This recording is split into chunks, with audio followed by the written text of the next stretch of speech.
Now we're going to talk about a new quantity that's often useful in calculations regarding short duration events like collisions and explosions. This quantity is called momentum.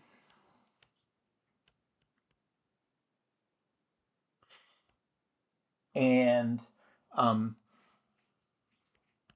the definition of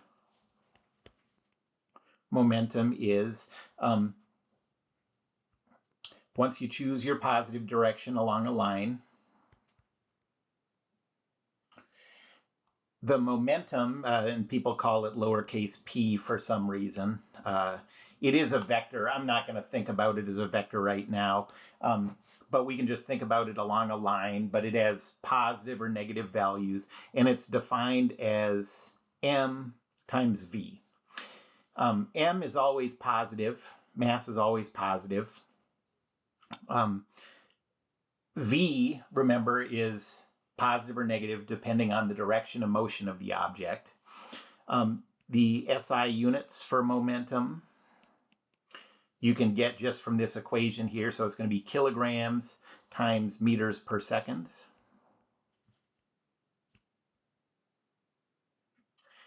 And I'm going to introduce momentum through thinking about Newton's second law.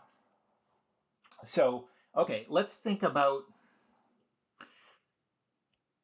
the time derivative of the momentum. Okay. You can come up with examples where the mass changes in time, but for the most part, for the objects that we are always using in this class, the mass stays constant as time changes. And so this just ends up being the mass times dv dt. And dv dt is the acceleration. And so what this says is that you can rewrite Newton's second law as the net force along the line equal to the time derivative of the momentum. That's just a different way of writing Newton's second law. And in fact, in Newton's manuscripts, this is how Newton's second law was originally defined, in terms of the momentum rather than in terms of mass and acceleration. So now, to get the first important result that we're going to deal with, I'm going to integrate both sides of this equation with respect to time. And what I get is the integral of the net force with respect to time is equal to the change in the momentum. Okay, so this is you can think of this as the later momentum. Sorry, let me take this.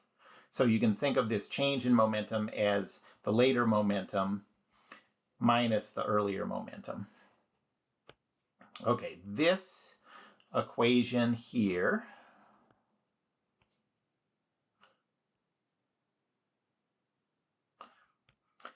is called the impulse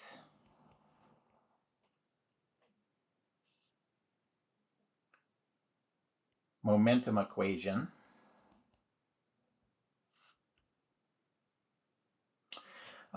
This integral of the net force with respect to time is known as the impulse.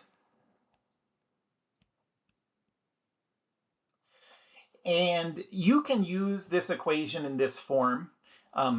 We're going to use it in a simplified form.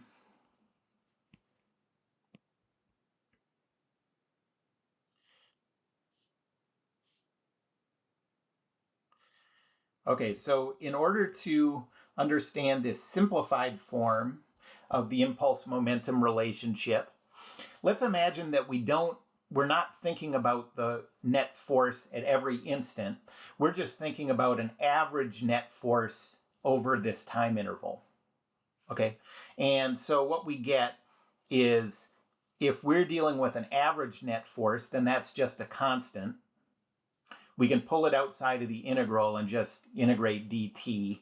And what you get is the average net force. That's kind of an ugly notation, but that's just talking about the average net force over the interval that you're dealing with, times the elapsed time is equal to the change in momentum.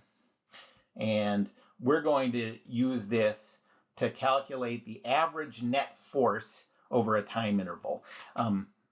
So this is, our version in this class of the impulse momentum equation.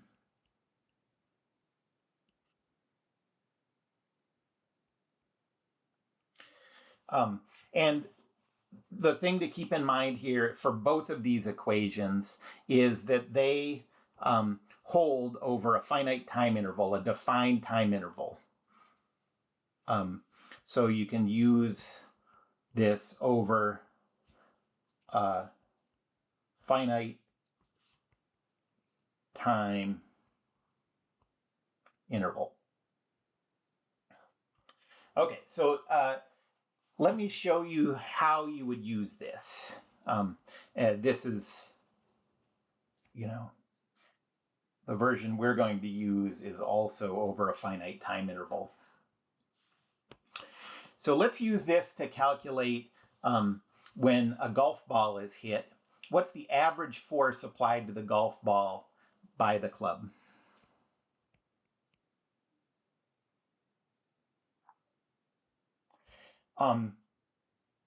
So a golf ball has a mass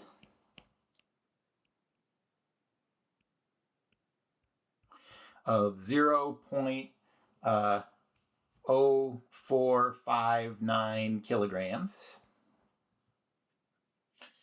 And someone, a fairly good golfer can hit the golf ball at a speed of about 72 meters per second. So let's say it leaves the tee at 72 meters per second. Of course, while it's on the tee, its velocity is 0. And the impact duration, the amount of time that the golf ball is in contact with the club, is 0.0005 seconds. Okay, that stuff can just be figured out from high-speed video or something.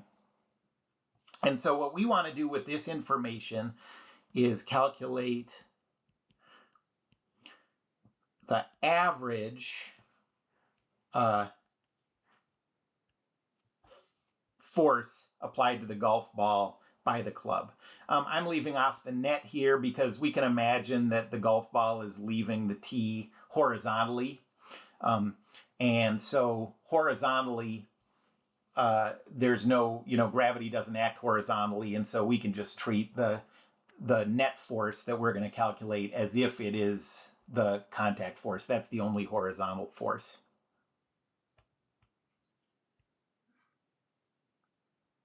Okay, so we're going to use this simplified form of the impulse momentum equation.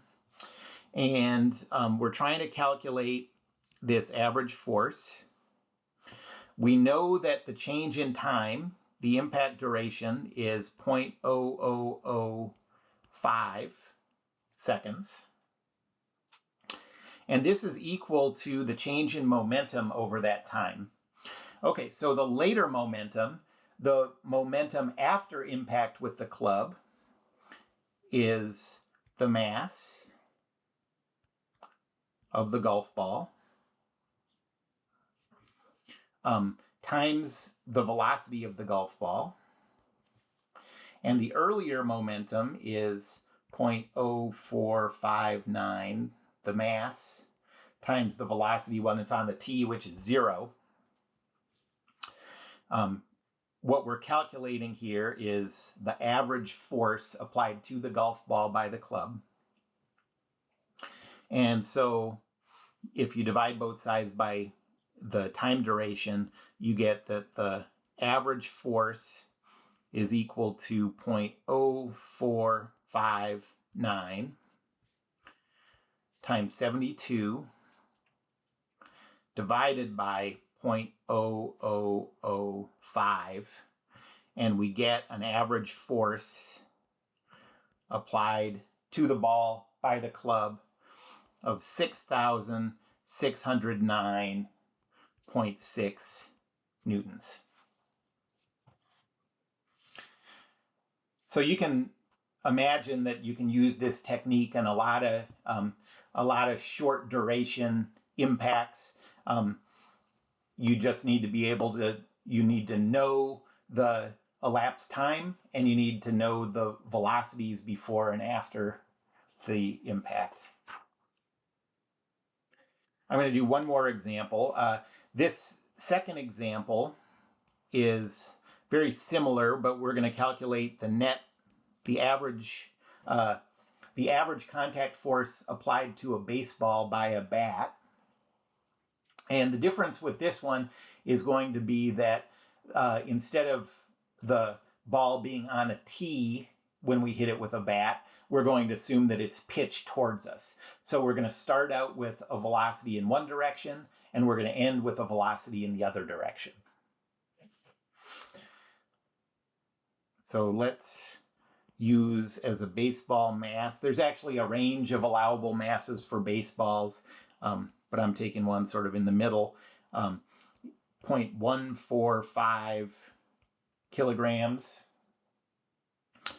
And let's say that this baseball starts out moving to the left, and then after it's hit, it's going to be moving to the right, and I'm going to call the right my positive direction. And so during that impact, it goes from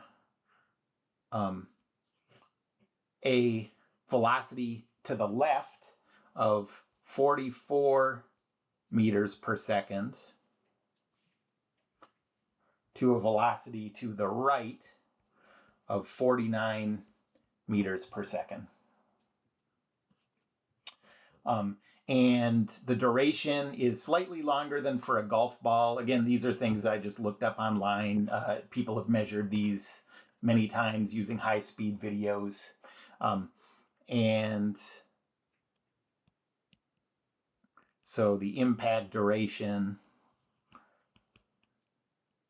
we're going to assume, is 0.001 second, 1 millisecond.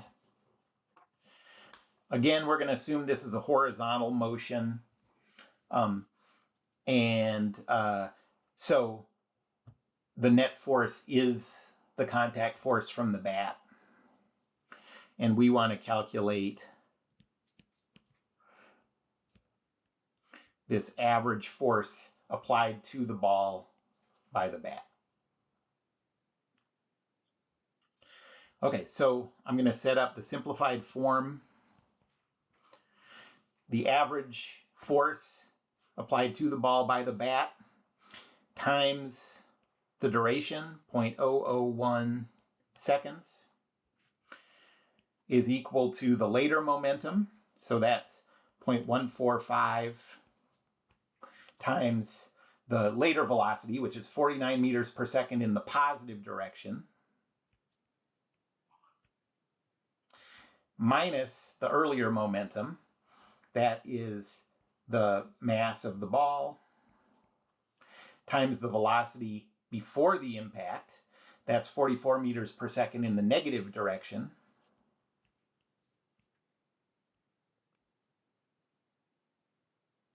So if you rearrange this, you can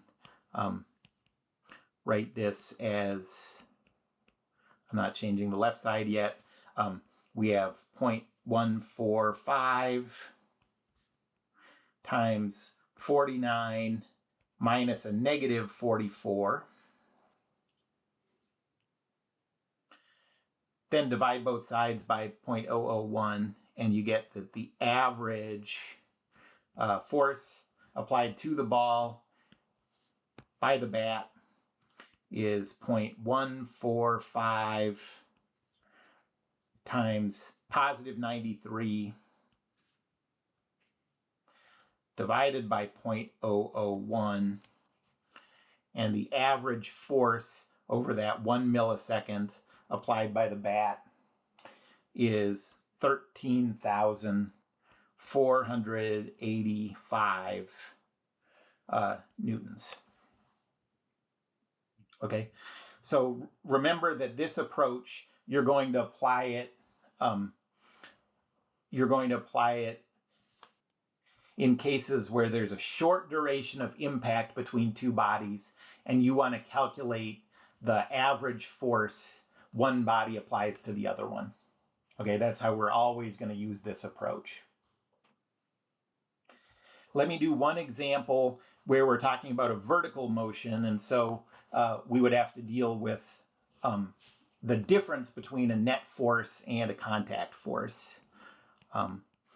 So for this one, let's say that a person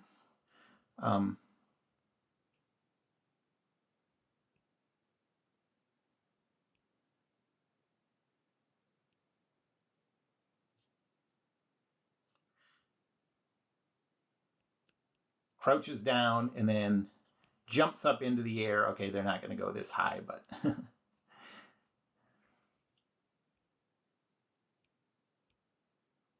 that's the idea.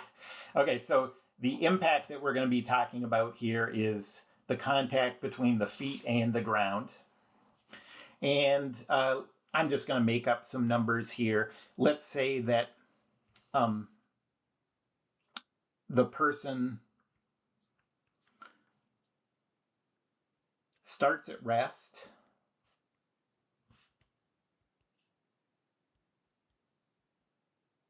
and then the contact with the floor while the person is accelerating upwards, let's say it takes half a second. So this contact duration is 0.5 seconds. And the speed as the person leaves the ground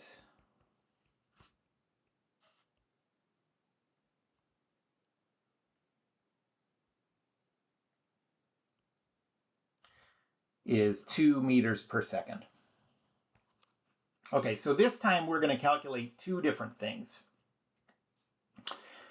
First, we're going to calculate the average net force acting on the person during this half a second. Notice that in these other two examples, I totally glossed over the difference between net force and contact force. That's because horizontally, the contact force is the only thing going on. But vertically, we also have a weight acting on this person. And then the second thing we're going to do is calculate the average contact force from the ground. And so what we're really doing there is calculating the force that the ground applies to the person.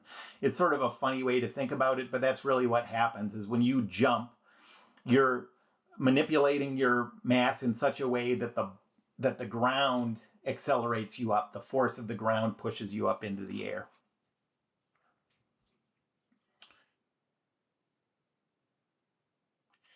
Okay, so first let's think about the forces acting on this person, just so you know it's clear why we're doing this. So if this is the person,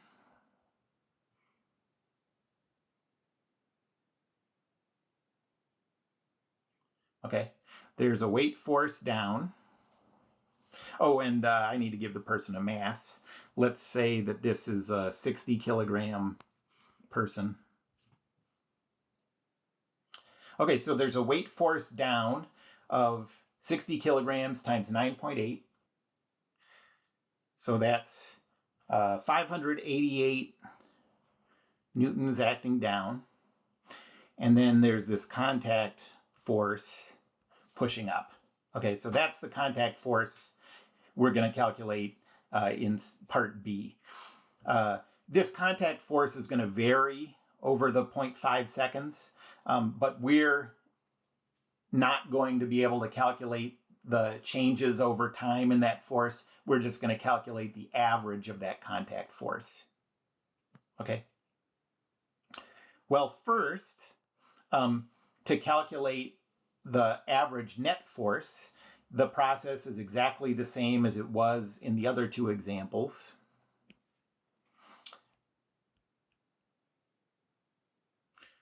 So we have this average net force times the duration of the impact. And then we have the momentum of the person after the impact. And in order to do this, we have to choose a positive direction. I'm going to say my positive is up. I pretty much always do that on vertical problems.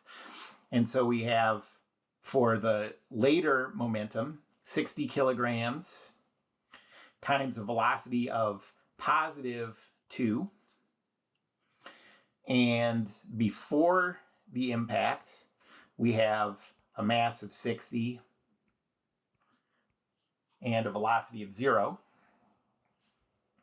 And so the average net force is equal to 60 times 2, 120, divided by 0.5. And so the average net force on the person is 240 newtons.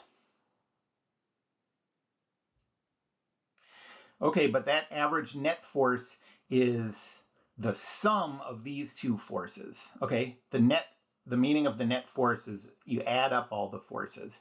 And so that's not telling us what that contact force is. So for part B now, if we want to calculate the average contact force, we know that the average net force, this 240 we just calculated, is equal to the contact force pushing up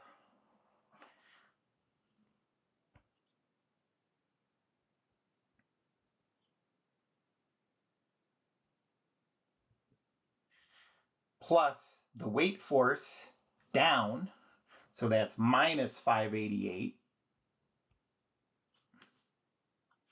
And so we have 240 is equal to the average contact force minus 588. And so the average contact force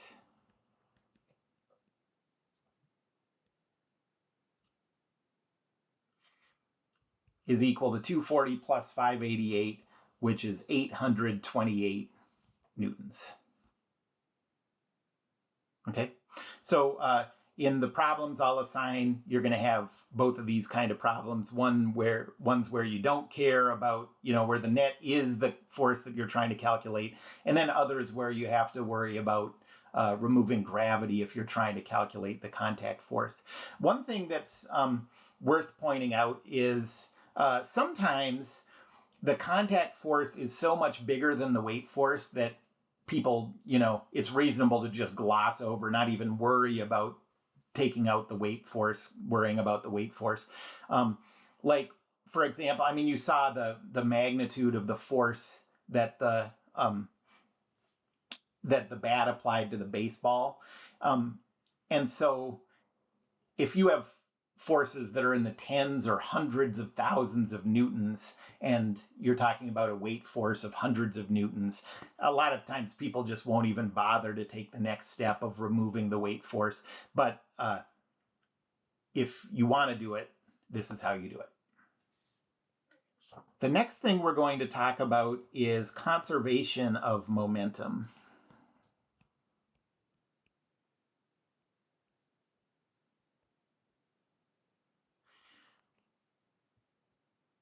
And this is super easy to derive from the impulse momentum equation. And so let's say that if you isolate a system of objects,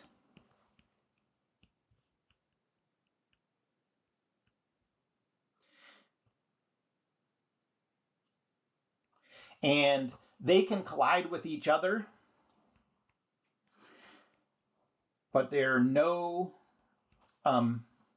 so they can collide with each other, but in the case where there are no other forces acting on that system from outside of the system,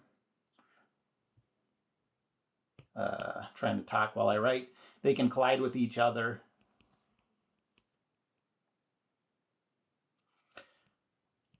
but there are no outside forces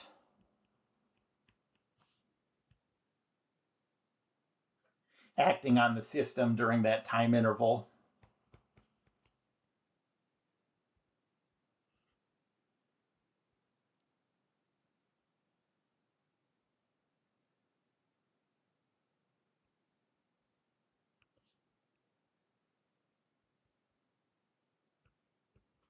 Then let's think about that simplified form of the impulse momentum equation. We know that, so the average net force times the time duration is equal to the change in momentum. Well, the average net force in this case would be 0, okay? And you're multiplying that by the change in time, and that's equal to the later momentum minus the earlier momentum. Okay, well, the left side of this equation goes away, and so what you get is that the momentum of the system before this time interval starts is equal to the momentum of the system. This one on the left, I have the one after the collision. On the right, I have before the collision. So what it says here is that the momentums don't change during that time interval.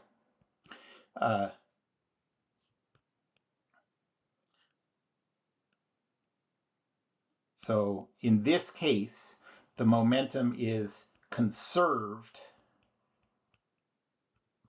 over the time interval. That's where the conservation of momentum comes from.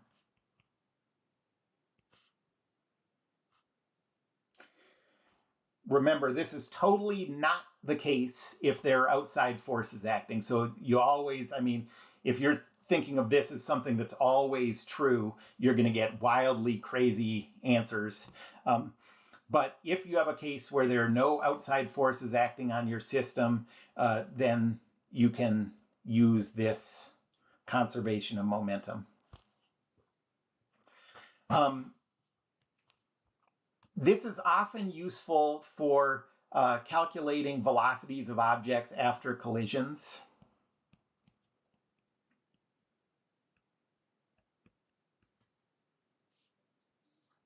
So it's often useful for calculating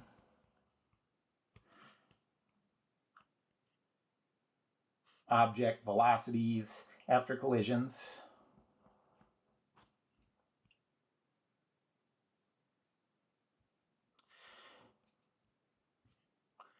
However, you need, in order to do this, you need to know something else about the nature of the collision. And it makes sense if you think physically about it. Like imagine you have two 1 kilogram objects and you throw them towards each other. What are their velocities after the collision? Okay, imagine that. Imagine two things with a mass of 1 kilogram and you throw them together. What are their velocities after? Well, it depends a lot on what the materials are. If the two materials are Play-Doh and you throw them together, then they're just going to stick together, right? And, you know, fall down to the ground. On the other hand, if they're 1 kilogram things that are constructed like pool balls, they're going to bounce apart and they're both going to have different velocities.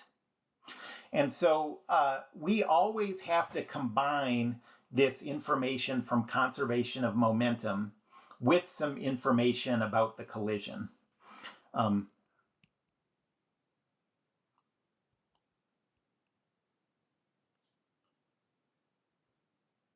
Okay, so we always need some information about the nature of the collision. And there are a lot of ways to express this information. We're only going to use two types of collisions. They're sort of the two extreme types. And really, most collisions fall in between these somewhere, but these are the ones that we're going to do calculations for because the calculations are fairly simple. The first one is inelastic collisions. And that is when the objects stick together.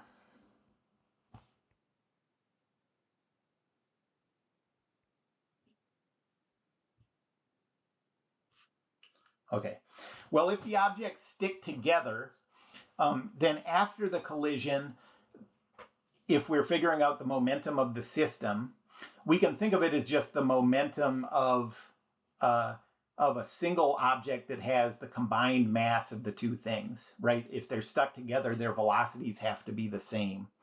So in this case, after the collision,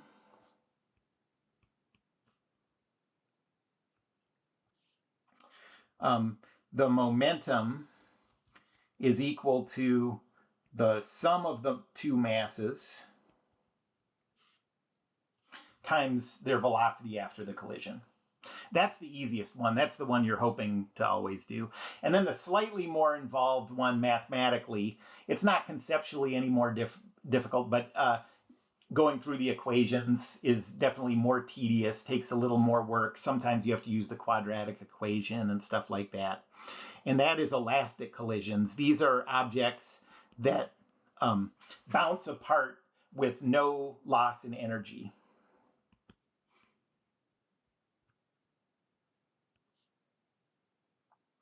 So they bounce apart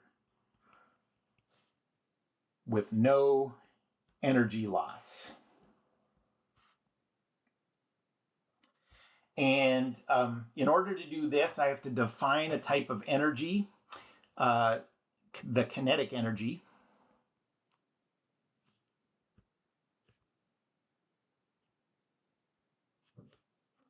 And I'm going to always denote that as a capital T. That's a pretty common way to represent it. And an object's kinetic energy is 1/2 times the mass times the velocity squared. It's really the speed squared, but in the velocity, if it's negative, you square it and it becomes positive. So we'll just think of it like this.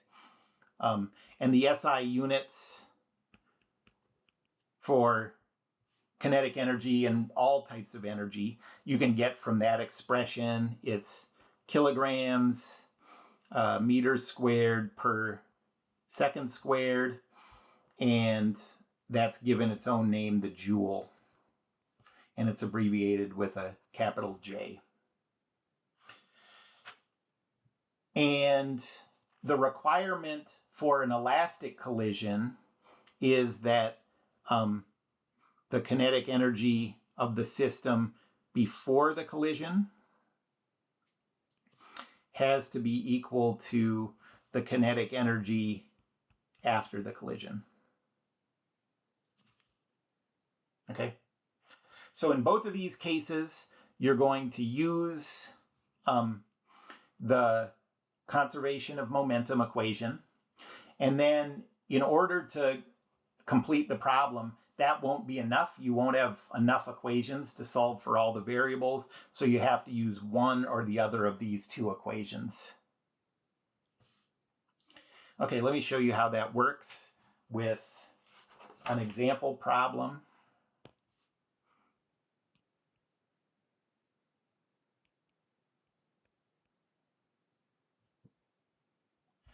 So let's say that we have two train cars.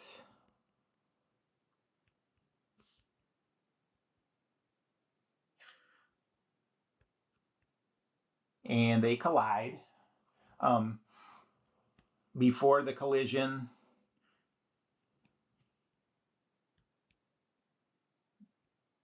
this one is moving to the right at 2 meters per second and has a mass of 3,000 kilograms. And the second one is at rest and has a mass of 2,000 kilograms.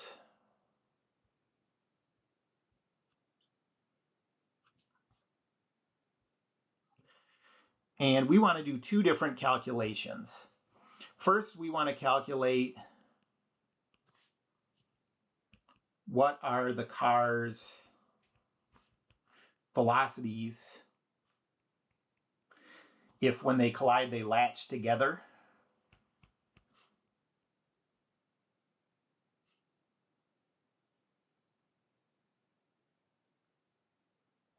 Well, these cars latching together is an example of an inelastic collision. And so we'll see what their combined velocity is as they roll away. And then second, we're going to calculate the car's velocities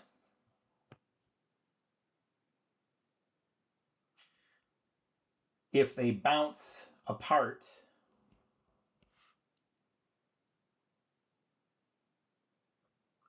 elastically.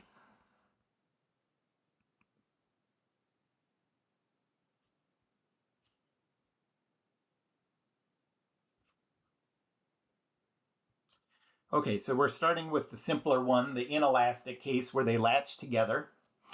I'm going to choose my positive to be to the right. So the velocity of this 3 kilogram train car is 2 meters per second in the positive direction. Before the collision, we have a momentum for the 3,000 kilogram train car of 3,000 times positive 2. The momentum for the 2,000 kilogram is the mass times its velocity before the collision, which is 0. And then after the collision, we can just write these, we can put it all into one equation and just say, okay, after the collision, there's a combined mass of 3,000 plus 2,000. And we're going to calculate what that combined velocity is. So in this case, we have one equation for a single variable, and we can solve it just like this. So we have 6,000 is equal to 5,000 V. And so V is equal to positive 6/5 or 1.2 meters per second. So if you look at this system, after they collide and latch together, the pair of cars is going to be moving to the right because we have a positive answer.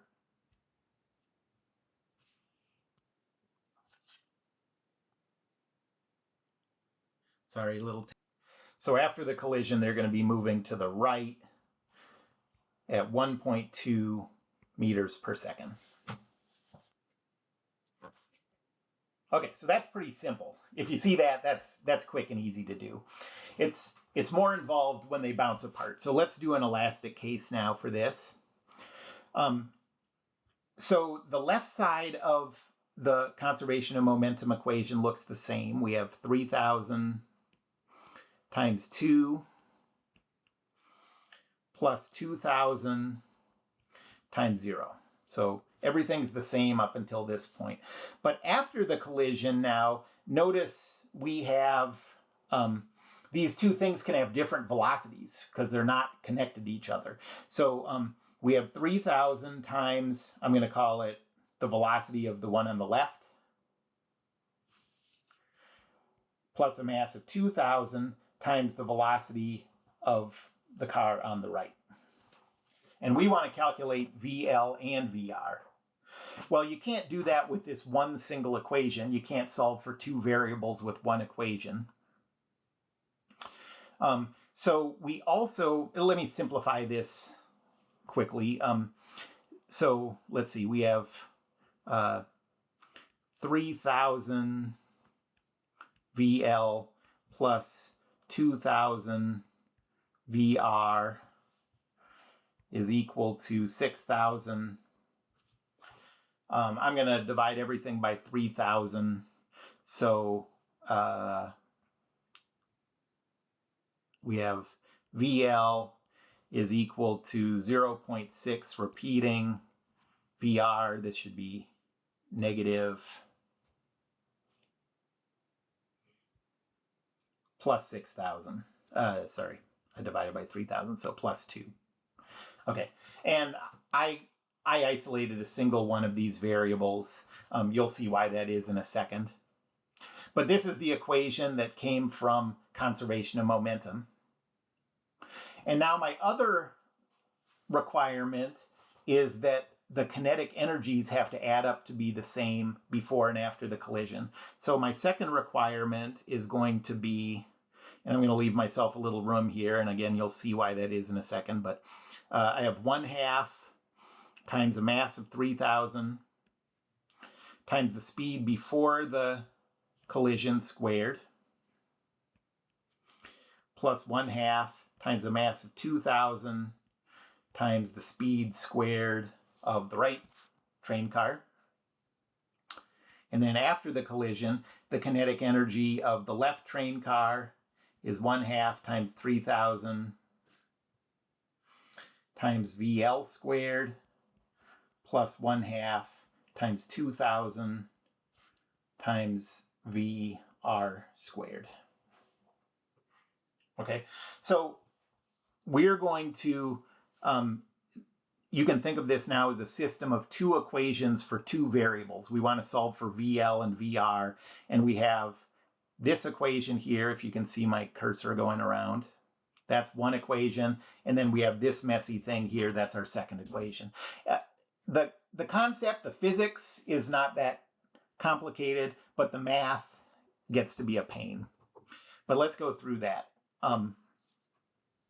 Well, you can see the way that you're always going to want to go about this is take the simpler of these two equations, the one without the squared, and plug it into the more complicated equation, substitute it in. You can see that VL only shows up squared in the kinetic energy equation. And so just before I even look at the second equation, I'm going to square this first equation. So we get VL squared is equal to, the way this works is,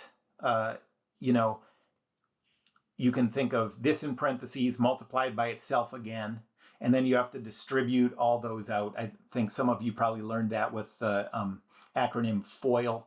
But you just have to multiply out those two-term expressions. Okay, well, so negative 2/3 times negative 2/3 is positive 4/9. So we got 4/9 VR squared. And then you have minus 8/3 VR, and then plus 4. Okay, so this is the expression that I'm going to substitute into this second equation. Before I do that, I'm going to simplify a little bit.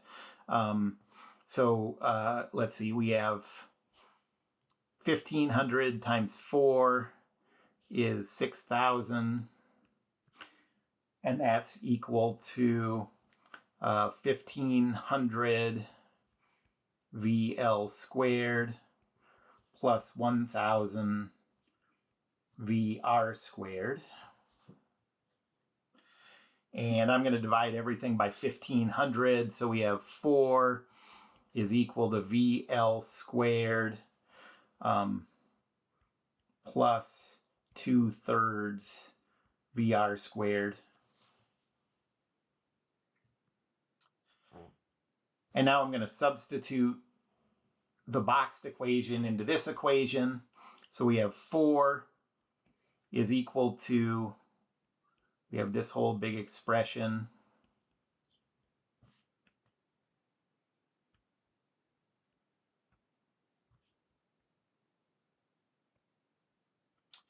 plus, don't forget the other part, 2/3 VR squared. And now all we're doing is solving for this VR. So you can see right away that the 4's cancel. That won't always happen. It'll only happen in cases where one of those objects is stationary to start with. Or actually, when the one that you're solving for with this equation is stationary before the collision. So now if we put this together, we have 0 is equal to 4/9 plus 2/3. 2/3 is 6/9. So we have 10/9 VR squared minus 8/3 VR is equal to 0. And so 0 is equal to VR times the quantity 10/9 VR minus 8/3. Okay, well, this has 2 roots. There's only 2 ways that this can come out to be 0. Either the first thing you're multiplying is 0, so one solution is that VR is equal to 0. And the other solution is if the stuff in parentheses is equal to 0. That is true when VR is equal to 8/3 divided by 10/9. You know, just set the stuff in parentheses equal to 0 and do the algebra. And so the other possibility is 2.4 meters per second for the right car. There's 2 possibilities. Obviously, not both things happen. So how do we choose which one? Well, one of these 2 solutions is always going to be what that car is doing before the collision. In this case, it's this one. Before the collision, the right car has 0 velocity. And so that's all it's saying, is that it's possible for what happens to be happening, you know, for what's happening before the collision to be what's happening. Well, yeah, obviously that's possible, but that's not the solution we're looking for.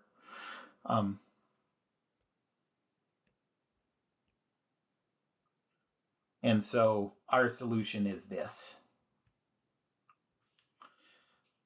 And so that right car after the collision is going 2.4 meters per second to the right. Okay. Well, we also want to know what VL is. Now that we have the answer for VR, you can use any equation you want to calculate VL. I'm going to go back to this one right above the box. So now VL, the left cart, is equal to negative 0.6 repeating times VR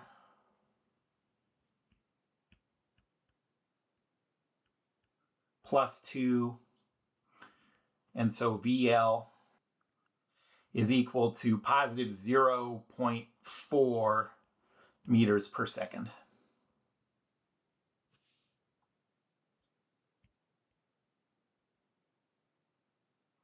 Well, an interesting thing here is if you smack one object that's moving into another object at rest, here's what you can expect. If they have the same mass as each other, the one that's initially moving will stop, and the one that's initially stopped will move away with the velocity the other one had. That's like those executive, what do they call them? The cradle thing, with all the balls where you pick one up and drop it, and all the ones in the middle stay still and the one on the end bounces off. That's what's going on there. You have something that has some velocity, you smack it into something of the same mass in an elastic collision, and the moving thing will stop, and the stop thing will move away with that velocity the other one had. If the moving mass is bigger, then they're both going to be moving in the direction of motion after the collision, and that's what you have here. The bigger mass is the 3,000. And so after the collision, the right car is moving at 2.4 meters per second, and the left car is moving more slowly, but still to the right. And then, as you could imagine, if it's the opposite case where the lighter thing is moving and the heavier thing is at rest, then after the collision, the heavier thing that was initially at rest will be moving to the right in the direction of motion. And the lighter thing, which was moving to the right before, will now bounce back some amount and be moving in the opposite direction.